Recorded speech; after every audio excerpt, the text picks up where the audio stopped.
Hi, and welcome to another video. We'll be doing a test train shot today, and I will be going through the settings you need for it when I get to the station, so I'll catch you there.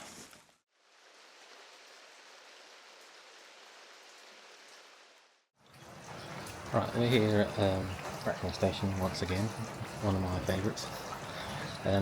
We're here for a class 37 on a test train. It should be leaving, but looking on the websites that track the train, it could be the wrong way around, because it looks like it missed out a bit, but I don't know whether it has or not.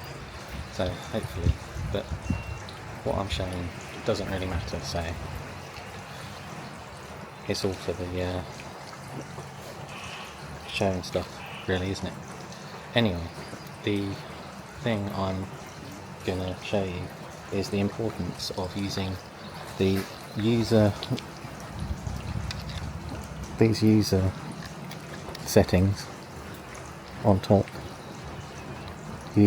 On this Nikon Z6 II, I've got U1, U2 and U3, and for me I've got U1 is 1000th of a second, f5.6 ISO 1000, and that is for the wildlife shots, but if I need to change it quickly. The other two I've got on here are for the rail, and that is 2 seconds, f8 and ISO 100. That is for stationary shots that are on tripods, for example. So I can quickly change it if a train stops unexpectedly when it's not meant to. For example, I can take a better quality low ISO shot instead of a high ISO shot that I'll have to reduce in post-production. And the last one is U3, which is 500th of a second, f2.8 and 6400 ISO.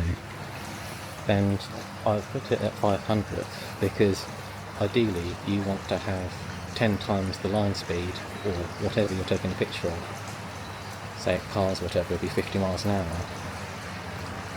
So the faster something is, the more you're going to have to go. So if you were on the main line or something, trying to catch a express train at night, it would be about 1/1200th of a second. I don't know, I hate to say what the ISO would be, so at that point. So yeah.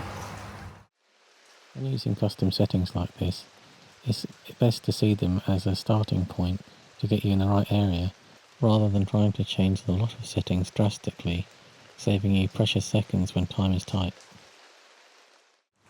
Also, something to think about is the focusing when you're at night, because a lot of the time it's low light, so it's harder for the system to focus it. So I use back button focus on mine for night shots, because you don't refocus it pressing the shutter. And I tend to choose the point on the track, say like where that grey post is over there. I'll point it on the platform because that's the closest thing to the edge at that height, and then just leave it there. But I still use the spray and pray method when I'm taking the pictures, because obviously you don't know whether it's going to be exactly on. I don't know if it's back focused or forward focused slightly. So, but as long as you don't have a razor thin depth of field, it doesn't matter too much. Hence why I've chosen f2.8 and 500th of a second. And the thing is, because it's quite a low light thing, the metering makes it look underexposed, but you don't really have to expose for the sky, so you could just expose for what's lit, is my advice. What I'm saying is, don't worry too much about the shadows clipping on the histogram. as it's always going to be black in the sky no matter what. One last thing to consider is focal length while trying to shoot motion at night. The wider you go, the more motion across the scene is captured, meaning it's more likely for you to get a blurred image at that given shutter speed. In a 3/4 view like this, the closer the subject gets to the lens, the faster it moves across the screen. The lens I'm using here is the Sigma 50mm 1.4. For this type of photography, and generally they are a good mid-ground, I probably wouldn't go wider than 35mm for the reason given. On the long end I probably wouldn't go past 85mm, as the longer you go the less light gets in, meaning you'll need to bump up the ISO. If location dictates a longer or wider lens, then use it, but there are trade-offs to be considered. Here it comes, hope for the best.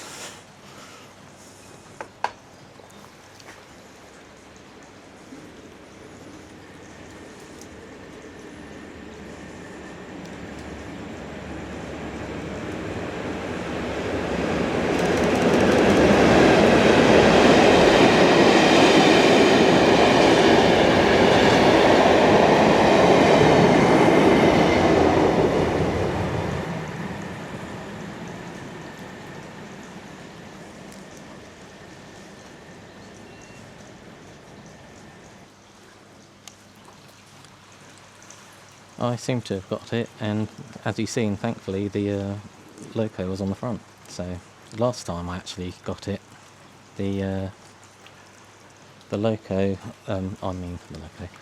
I accidentally didn't realise I had it on manual focus and it was off slightly, and I had to rescue it with a little bit of help of AI and Photoshop to sort of try and make a sharper version and then put them together. It didn't really work, so I haven't published it, but it was worth a shot anyway. But yeah, that's the train, and here's the shot if it comes out well.